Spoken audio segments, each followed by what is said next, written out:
Hi sir, good evening. Kay Imson sir from TV5 Manila. Yes. Sir, ang first question po, yung mga commanders natin, they keep on telling the media that the fight will be over soon.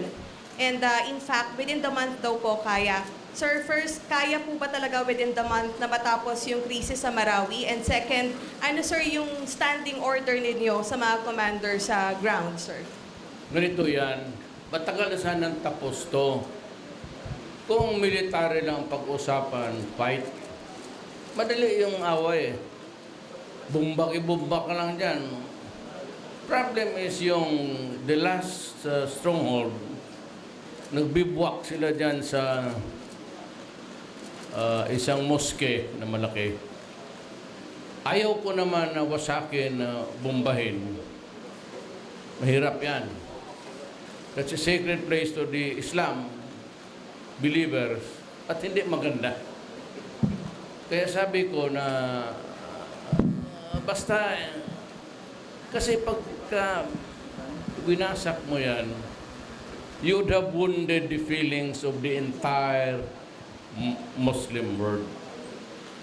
Now remember that maraming Muslim naka-deploy, Pilipino, mga Muslim o karamihan Kristiyanos, they are deployed in the Middle East. And they number around, by now, 2.5 million. Kung ikaw ang presidente, anong gawin mo? Nandoon sila eh. So, and they are mostly in Muslim states. So, hindi ko basta-basta na lang.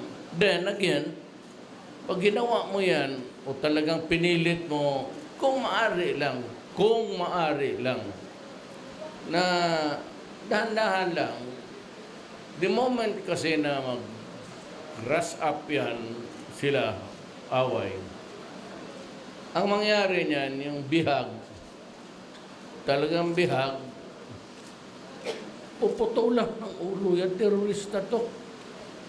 Hindi naman ito matino na, that is not Islam. Ako ng Moro, kalukuhan yung gano'n na Islam, gamitin mo ang pangalan ng Diyos. That's not to behead. So how do I explain to the people? We could do that as a last resort, but it's a very horrendous thing to do. Ayaw ko kung kaya rin ng sundalo yan na pagpasok nila, puputulan lahat ng ulo yan. But ultimately, ang sundalo, mag-order lang. Ang magsunod ng order ay sinong di ako. Ako yung nag-declare ng martial law. Ako yung nagsabi sa kanila na pumunta kayo doon para magipag-away, masugatan, pati mamatay. Kaya ako sensitive sa issue na yan. So ultimately, I will be facing the nation to give them a sane explanation. So, hayaan ko na sila na paano gawin. Pero this has to end. This cannot go on. Kung may nag-surrender naman, hindi kung mag-surrender sila, okay lang. We will try them. Give them due process. Provide them with a lawyer. And there will be no oppression or harassment or anything. No violence will be inflicted upon them if they surrender. Yan ang i-guarantee ko sa inyo. Pag mag-surrender sila, walang sabihin mo na bugbugin o i-oppress o gutumin. Nothing of the sort. I will not also allow it. That is not the way how we treat people, especially, even if they're criminals. They are not POWs to me. They're simply criminals, period. So, yun ang problema ko. Kasi ako ang managot niyan lahat pagkatapos nito.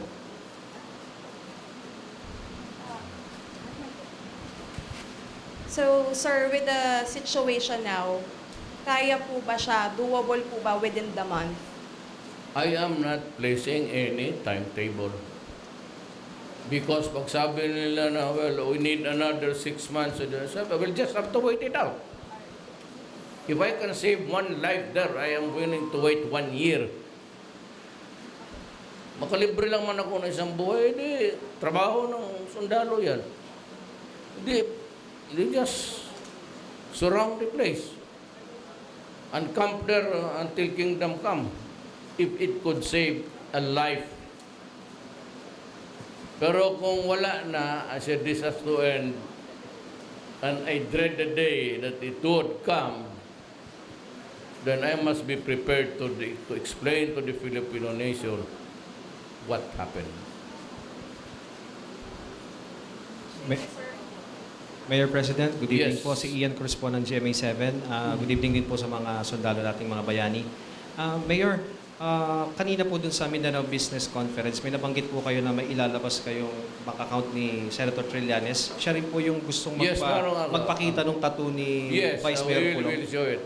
And of course, yung more than 200 consultants niya sa DAP. May kaso siya sa DAP. Abogado ako, just looking at it. Inubos niya sa pamigay. And he will have to answer also. Ano po yung mga account niya na ang joint, ang kasama niya puro Chinese. Tapos pa ulit-ulit yung pangalan, but it's in Hong Kong, in Malaysia, then there's in Australia, and meron rin sa United States. Mayor, Just like him, nakuha, kung anong nakuha niyang basura, itong akin, hindi itong basura. Nandiyan ako sa gobyerno eh. So bakit ko kailangan ng basura? All I have to do is to get the goods on him. But matagal na yung hawa ko, but you know, medyo sumusobra na kasi. He has been at it against me, my son, and my family since election. Tapos na yung kampanya. I thought all the while na ganoon talaga politika. Pero ito, he's bent on destroying me. So I destroy him or he will destroy me. Ganun lang yan eh. Mayor, may mga nagsasabi naman po no, na hiniling daw ng pamilya Marcos yung pagdedeklara na maging holiday, yung birthday ni former President Marcos. Totoo po ba yun, sir? Yes. And I readily agreed. But what's wrong? He was a president. To the Ilocanos, he was the greatest president. Why do we have to debate on that? It's one day where they can celebrate the anniversary of a great Ilocano. As far as the Ilocanos is concerned, Marcos is a hero. Kaya to dwell on this thing for so long a time will just divide the nation. Yung North na puro Ilocano, galit yan. Akala mo yung mga yelo-yelo nila, walang nagagalit sa kanila. Galit yan sa puro. But itong mga Ilocano kasi, peace-loving eh. I can say that with the Cotabato migration ng Ilocano. They assimilate. Yung iba nag-asawa talaga ng Muslim. Either they become converts, balik Islam. There's nothing wrong in religion really. Most of the peaceful settlements, nandyan yung Ilocano. Kaya itong mga Ilocano, ayaw lang ayaw walang gulo. That's their nature. Ang Ilonggo, yan ang medyo, lalo na Ilonggo na taga Mindanao. Sanay it's always a day-to-day fight for existence. So, wala ako, I say nothing wrong na. Pagdating ng mga Pangpanguiño, they want to celebrate also a great son of theirs, then go ahead. Kung Cebuano, sige. Ba't di ba natin pag-awayan niya? Sa kanila, tingin nila, si Marcos masamang tao. But that is not shared, that sentiment or that view is not shared by all. To the Ilocanos, that's a lot of hagwash. Basura yan. Itong mga yelo, hanggang ngayon, puro ignorante pa. Mga kay Trillanes, hindi naman abogado, pati si Aliano, nakakahiya na sayang ginastos ng gobyerno ninyo na hindi naman ninyo alam ang batas, pasok kayo ng pasok. Puro idyoto. Trillanes, tingnan mo, tato.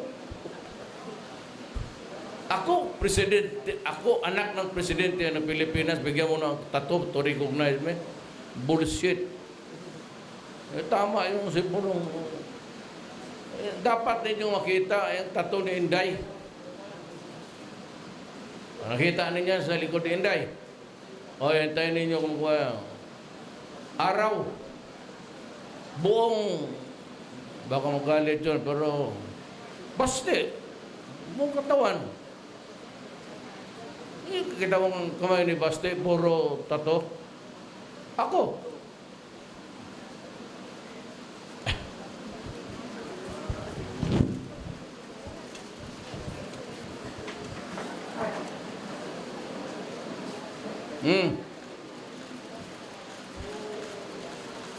It's a rose.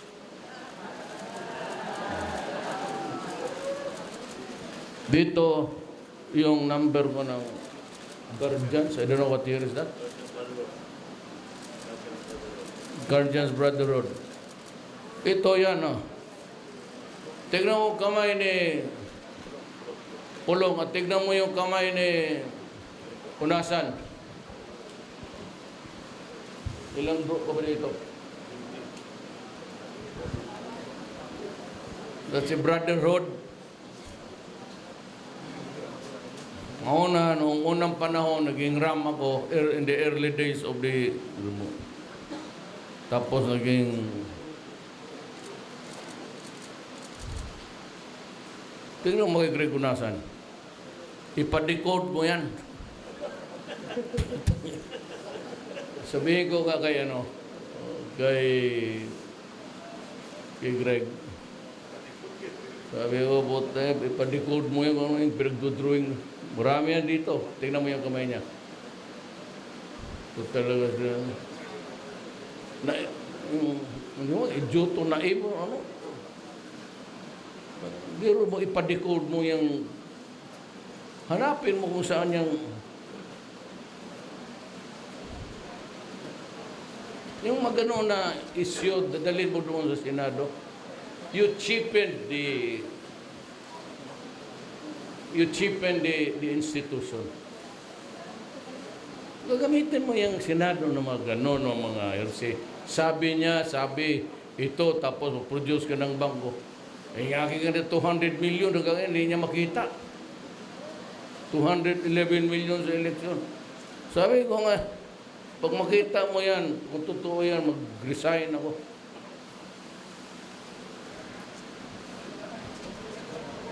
Sir, mayang gabi. Ako si Divina Suson. I am writing for Davao Today. Is it true that former Mayor Omar Solitario negotiate or attempted to negotiate Yes, with correct. Yes. Maote? Do you have Yes. any knowledge? No, yes, he was commissioned by Doresa. It was with the acquiescence, not expressly, ni Secretary Lorenzana.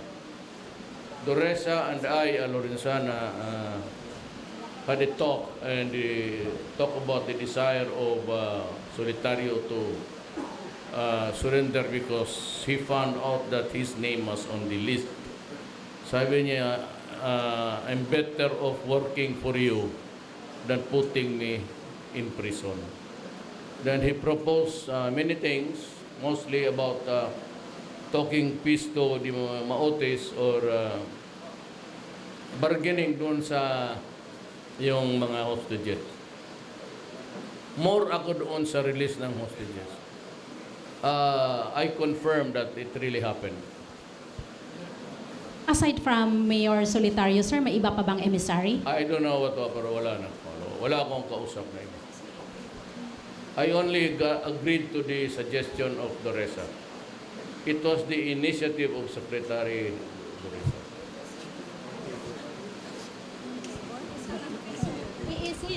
Are you in favor, sir, of the negotiation with the Maote? They will be treated as criminals. If they surrender, they will be prosecuted. But they will be treated as human beings. If they choose to fight, then the state has the right to kill them. Simply they are rebelling. So with the NPAs. Kasi ang NPA hindi mo na kasi ngayon actively yung front nila, wala na silang tago-tago. Their meetings are in public. Hinayaan ko lang, sige. Pati yung liga nila, mga leftist organization, harap-harapan na nagkikipagkita na sila. Hindi ko, sige. Sabi ko, hayaan mo. But do not commit the mistake. Hindi ako nananakot. Do not commit the mistake of staging a rebellion. Yung sabihin mo na there's a fighting on the streets. I will not hesitate to impose martial law all throughout the country and order the arrest of everybody. Kaya may kampo ako o wala. Hindi ako nananakot. Pero gagamitin ko talaga ang armed forces pati police. Ayaw ko makipagpatayan, but if you do that, I will arrest all of you. All of you. Hindi ako nananakot. Sinasabi ko lang sa inyo yan. Huwag kayong magkamali. You can demonstrate sa streets the coming days. I am ordering the military to stay in the barracks, but be prepared. For what? Ang police, sabi ko, sa estasyon lang kayo, we just assign if you traffic policemen. But kung sabihin mo nila na mag-demonstrate sila, ganon marami, okay, fine. Pababain ninyo lahat sa yung nasa bukid. I don't mind. But I will declare that day a holiday. No government time, stay at home. Mga estudyante, kung gusto ninyong sumali sa you are free. You can have the city, but do not create trouble. Yan lang talaga ang warning ko. Do not resort to distraction and trouble because I will order the military and the police to go against you. Pagdating niyan, ewan ko kung anong mangyari. Then, do not create trouble here. Alam ko yung mga legal nila na fronts, pati yung usap harap-harapan na, okay lang yan. Pero huwag kayong magkamali na magsunog dito, magbandalism. I will not accept it. Ang kaharap ninyo, baril. Sigurado yan. Sigurado niya, paglabas ng sundalo, pati pulis, baril ang kaharap ninyo. And if you want something to happen, let it happen. Para magkaalaman na ano ba talaga itong bayan natin. We want to destroy it, fine. So we can start Let us go into spasm. Wala akong problema dyan. Pero eternally dito, ambos doon po, nauubos na yung sundalo ko, pati pulis. Raid ng mga estasyon dito. Wala man kayong estasyon, wala akong magantihan. Pero yan ang hinihintay ko. Yan talaga ang hinihintay ko. An overt act to destroy government. And I will decide kung hanggang saan tayo abot. I am prepared. I do not expect anything, but I am prepared for everything.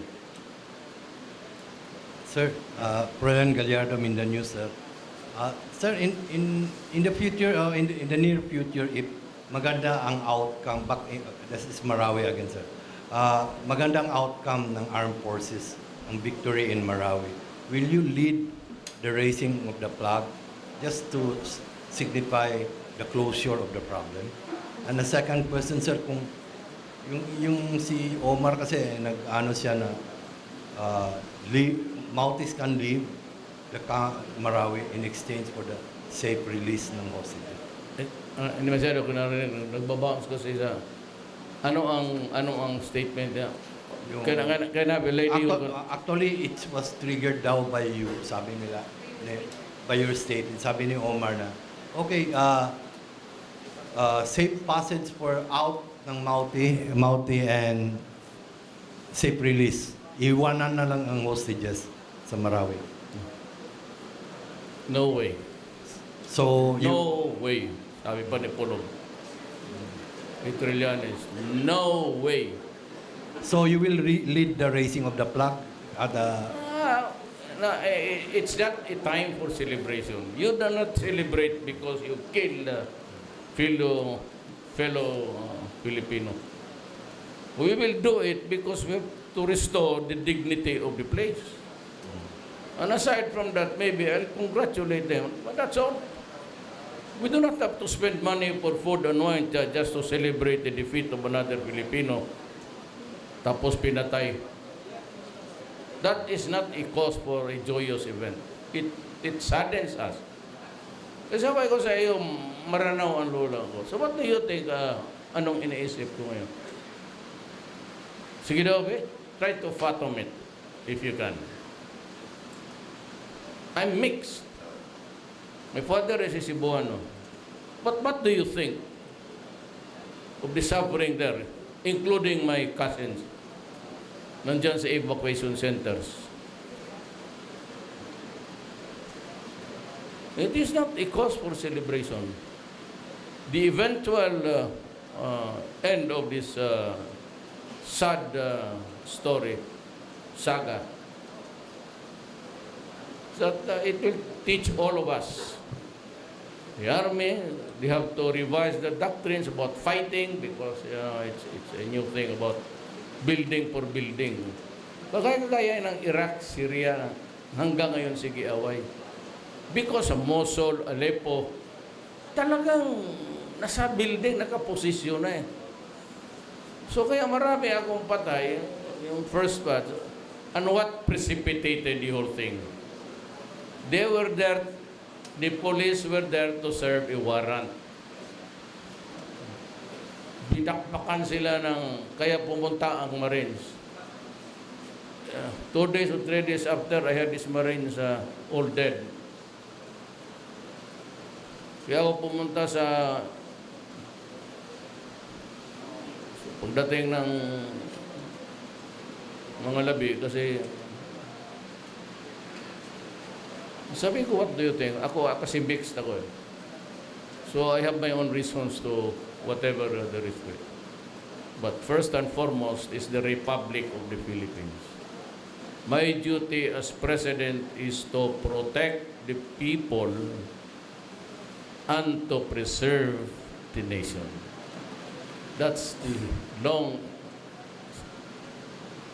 the start and end of my, that's why I'm standing here and pinning the awards to the soldiers. Okay? Thank you, sir.